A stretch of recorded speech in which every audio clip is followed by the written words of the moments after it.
नमस्कार।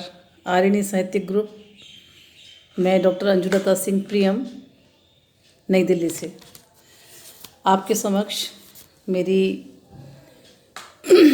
दो लघु कथाएं मैं प्रस्तुत करने जा रही हूँ। उससे पहले मैं अपना संक्षिप्त परिचय आपको दे दूँ। वैसे तो पटल में काफ़ी लोग मुझे जान गए हैं। मैं डॉक्टर अंजुलता सिंह प्रियम, मैंने लगभग 37 वर्ष हिंदी व्याख्याता के पद पर कार्य किया निरंतर, और क्रमशः सागर विश्वविद्यालय मध्य प्रदेश, पब्लिक स्कूल्स, दिल्ली के पब्लिक स्कूल्स, और तदुपरांत 1987 से लेकर 2017 तक मैंने केंद्रीय विद्यालय संगठन नई दिल्ली से जुड़े अनेक स्कूलों में हिंदी व्याख्याता के पद पर कार्य किया और ससम्मान सेवानिवृत्त होकर मैंने अपनी एक गैर सरकारी संस्था खोली, NGO, ज़रूरतमंद बालिकाओं को शिक्षित करने के लिए, उन्हें कढ़ाई, बुनाई, सिलाई इत्यादि अनेक हस्तकलाएं सिखाने का लक्ष्य लेकर। और मैं उसमें जैसे ही जुटी, कोरोना काल आ गया तो कुछ अभी बीच में व्यवधान आने से कार्य रुका हुआ है, लेकिन फिर भी ऑनलाइन जिन बच्चों के पास मोबाइल हैं, मैं कोशिश कर रही हूँ कि उन तक ये जो सामाजिक सेवा वाले कार्य हैं पहुँचाए जाएं। और इस दौरान मैंने बहुत से मास्क बनाकर और सैनिटाइज़र बनवाकर भी बच्चों को, ज़रूरतमंद लोगों को बांटे हैं। और मैं चाहती हूँ कि सभी लोग इस तरह के समाज सेवा के कार्यों के लिए आगे आएं। और एक सुखद बात यह है कि इसी दौरान मैंने कोरोना काल में लगभग 600 रचनाएं अपनी लिखी हैं। लेकिन इस वर्ष मैंने सोचा है, पढ़ूंगी ज़्यादा, सुनूंगी ज़्यादा, लिखूंगी कम, गुनूंगी ज़्यादा। लीजिए, आपके पटल पर प्रस्तुत है मेरी 2 रचनाएं जो मेरे अभी सद्य प्रकाशित जनवरी में ही मेरा ये लघु कथा संग्रह आया है, जिसका जो देखिए, मैं अब इसको डालूंगी पटल पर। इसका नाम है महकता हरसिंगार। महकता हरसिंगार लिखने की प्रेरणा मुझे कोरोना काल में ही मिली, और मेरे आसपास मेरे बच्चे, मेरे पड़ोस, मेरे परिवार के सदस्यों से जुड़े हुए अनुभव ही इन कहानियों में हैं। पहली कहानी प्रस्तुत है महकता हरसिंगार। रीना अपने पालतू कुत्ते रॉकी को लेकर अपने प्यारे दादू और दादी के साथ रोज ही शाम को घूमने जाती। सोहनी नदी के मोड़ तक उन्हें ले जाती और कुछ देर रुककर चटकते हुए फूलों की खुशबू लेकर वापस आ जाती। बेटा, कभी कभार नदी के तट पर भी चलाकर सवेरे को पूजा के लिए फूल ही ले आया करूँगी। आज दादी ने अपनी चुलबुली पोती से कह ही दी अपने मन की बात। नहीं दादी, फूल तो डाली पर ही खिले हुए अच्छे लगते हैं, दूर से देखो, सूंघो और बस खुश रहो। अरे बिटिया, ये हरसिंगार के फूल तो डाली पर रुकते ही नहीं हैं, त्यक्तेन भुंजिथा का संदेश देते हैं ये सबको।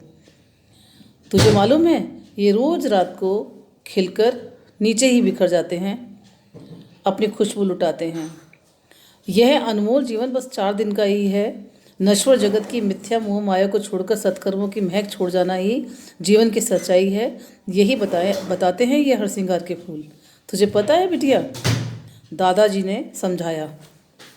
हरसिंगार के पेड़ के पास पहुंचकर सबने देखा कि हरी भरी घास के गलीचे पर ढेर सारे सफ़ेद और नारंगी रंग के नन्हे नन्हे नाजुक कोमल फूल खिले हुए फूल गिरे हुए हैं।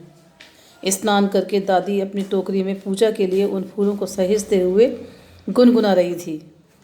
माली आवत देखकर कलियां करें पुकार, फूले फूले सब चुन लिए काले हमारी बार।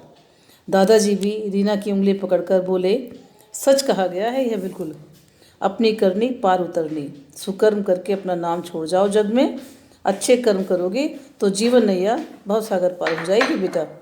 सुसंस्कार देने वाले दादा दादी को पाकर रीना मन ही मन सुखद अनुभूति से भर गई थी। ये मेरी इस लघु कथा संग्रह पुस्तक की मुख्य कहानी थी और मैं आपको एक कहानी और सुनाती हूँ क्योंकि कुछ समय अवधि का भी ध्यान रखना है। दूसरी कहानी है मिसाल बेमिसाल। विक्की यानी विक्रम, कन्नू यानी क्रांति, यही नाम सोचे थे हमने अपने होने वाले पोते और पोती के।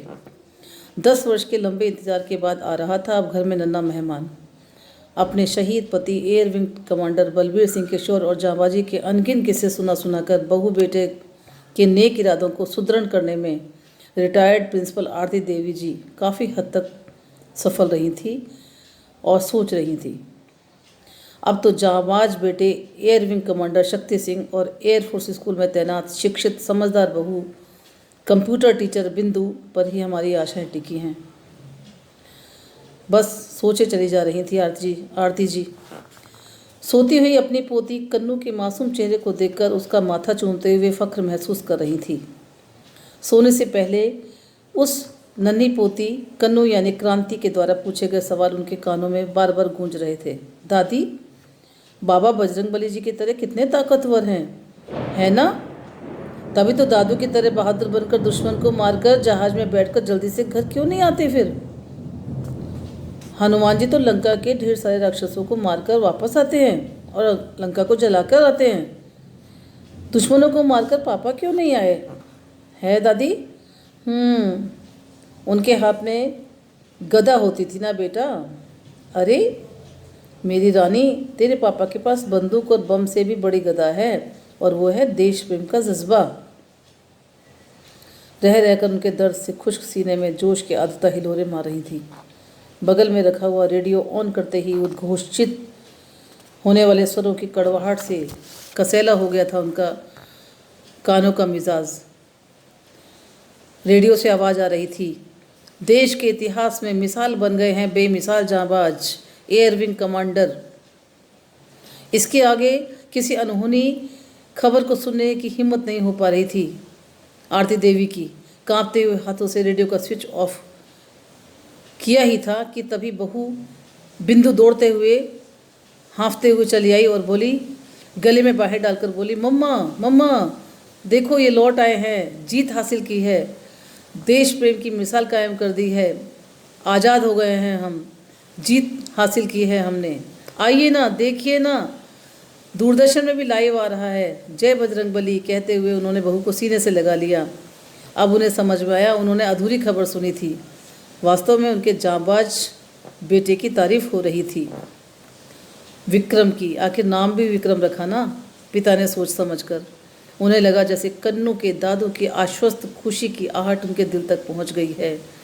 बार बार वंदे मातरम की गूंज उनके रोम रोम में रोमांच पैदा कर रही थी और उन्हें लगा कि वास्तव में मिसाल कायम करने वाला बेटा बेमिसाल है। इन्हीं लघु कथाओं के साथ मैं विदा लेती हूँ। नमस्कार।